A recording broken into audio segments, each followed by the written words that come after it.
A man gets daily messages from his future self, until one says, "Don't open this." The first message arrived at 6:42 a.m. Ethan Cole was brushing his teeth when his phone buzzed on the sink. He glanced at it casually, expecting a work email or some useless notification. Instead, he saw a message from an unknown number. "Don't take the 8:15 train." He frowned, foam still in his mouth. "What?" he muttered. The message felt oddly specific. Too specific to be spam. Too calm to be a joke. He checked the number. No name. No profile. Nothing. Ethan stared at his reflection. Pale face. Messy hair. The same tired eyes that had stared back at him every morning for years. He was not the kind of person strange things happened to. And yet. He rinsed his mouth slowly, mind turning. What if I don't take it? It was ridiculous. But also, harmless. So he didn't.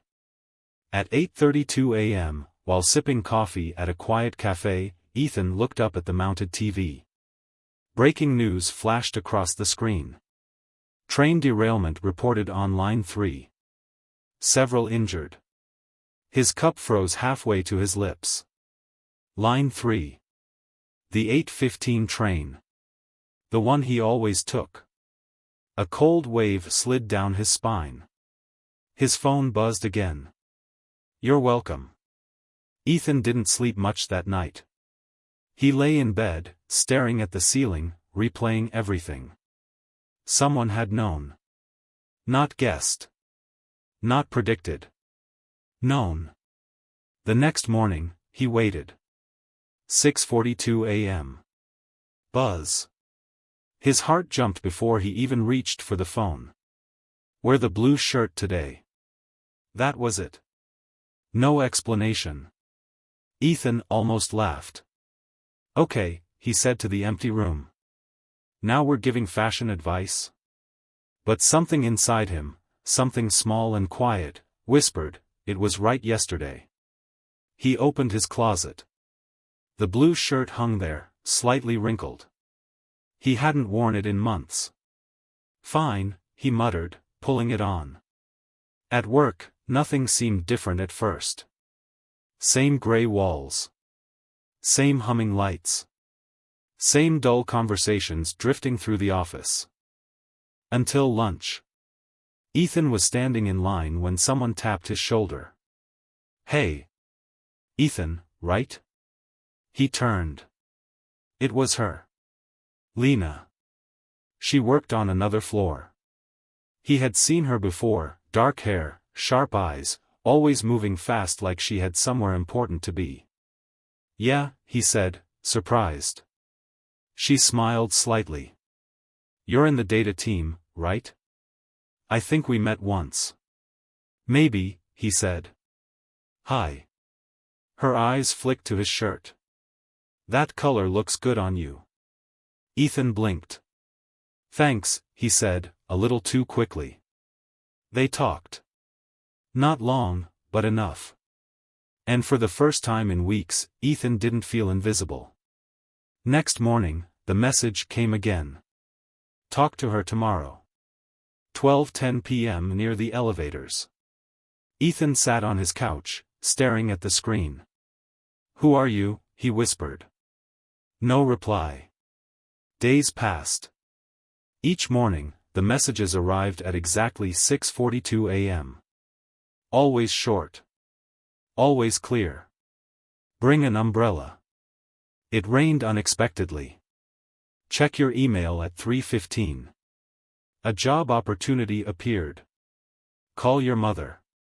She had been waiting to hear from him. The messages weren't just useful. They were personal. Like someone knew him. Understood him. Better than he understood himself. And then came the message that changed everything. It was a Thursday. 6:42 a.m. Buzz. Ethan grabbed his phone, already half smiling. Until he read it. His stomach tightened. Do not trust Lena. He sat up slowly. What? He read it again. Do not trust Lena. No explanation. No context. Just that. Ethan spent the whole day distracted.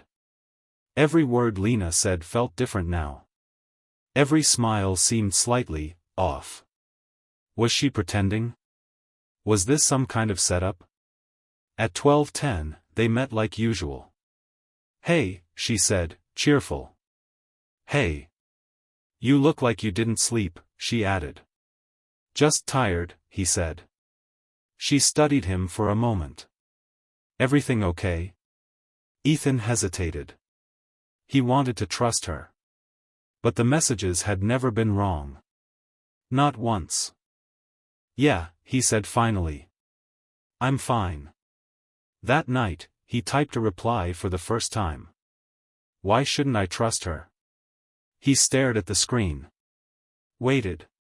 Nothing. The next morning, 6:42 a.m. Buzz. Ethan's heart pounded as he opened the message. It was longer than usual. Because she's going to find out about this. His breath caught. And when she does, everything changes. Ethan stood frozen in his kitchen. Find out about what? The messages? How could she possibly? Another buzz. A second message. That had never happened before. His fingers trembled as he opened it. You need to stop this before it gets worse. Ethan felt a growing pressure in his chest. Stop what? He whispered. Things began to feel wrong after that. Not immediately. But slowly. Like a crack spreading through glass. Lena started asking more questions. Small ones at first. You always seem to know things, she said one afternoon. Like what? Like when things are going to happen. Ethan forced a laugh. I don't. She tilted her head. Feels like you do. The messages became less helpful. More urgent. More afraid. Don't tell anyone. Be careful what you say. She's getting closer. Ethan stopped sleeping entirely. His thoughts tangled into knots. Was he being watched? Followed? Or was this all some kind of manipulation? Then came the message. The one that made his blood run cold. 6:42 a.m. Buzz. Ethan stared at the notification for a long time before opening it. Something felt different. Heavy. Like the air itself was warning him. Finally, he tapped the screen. The message was short. Only 4 words. Don't open this. Ethan frowned. What? He looked at the message again. That was it. No context. No instructions. Just a warning. Then, another notification appeared. An email. Unknown sender. Subject line. For Ethan, urgent. His pulse quickened. He didn't open it. Not yet. He looked back at the message. Don't open this. Was this what it meant? The email? Or something else? His phone buzzed again. Another message. If you read it, there's no going back. Ethan's hands shook. This had never happened before. The messages had always guided him. Protected him. But now. They were scared. He paced his apartment. Back and forth. Back and forth. What happens if I don't open it? He muttered. No answer. What happens if I do? Silence. His phone buzzed again. Another message. The longest one yet. I didn't listen. I opened it. That's why I'm sending these messages. That's why everything is broken. Please, just trust me this one last time. Ethan stopped moving. His heart felt like it might explode. Future me made a mistake. And now he's trying to fix it. Another buzz. She's not the problem. I was wrong about her. The real danger is what's inside that email. Ethan looked at the screen. Then at the unopened email.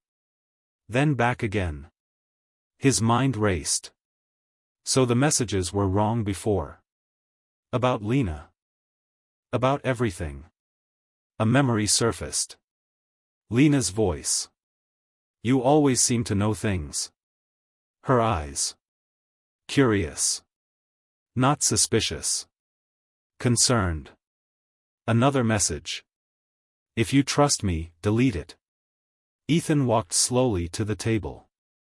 Sat down. Placed the phone in front of him. The email sat there. Unread. Waiting. His finger hovered over the screen. Delete. Open. Delete. Open. What if this is a trick, he whispered. What if not opening it is the mistake? His phone buzzed one last time. The final message. This is the only moment that matters. Ethan closed his eyes. Took a deep breath.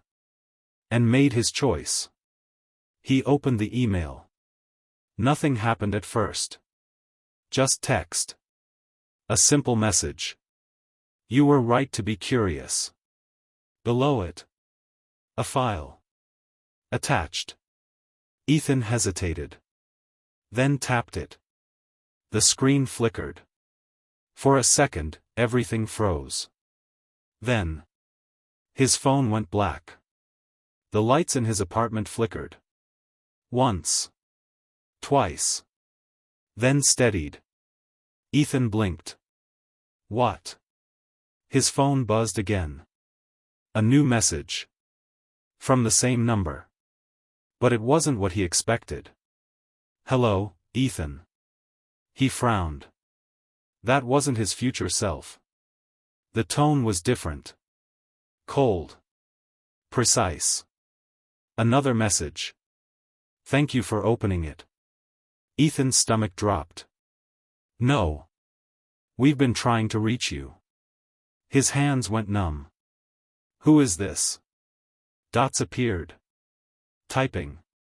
Now we can begin. Ethan looked up slowly.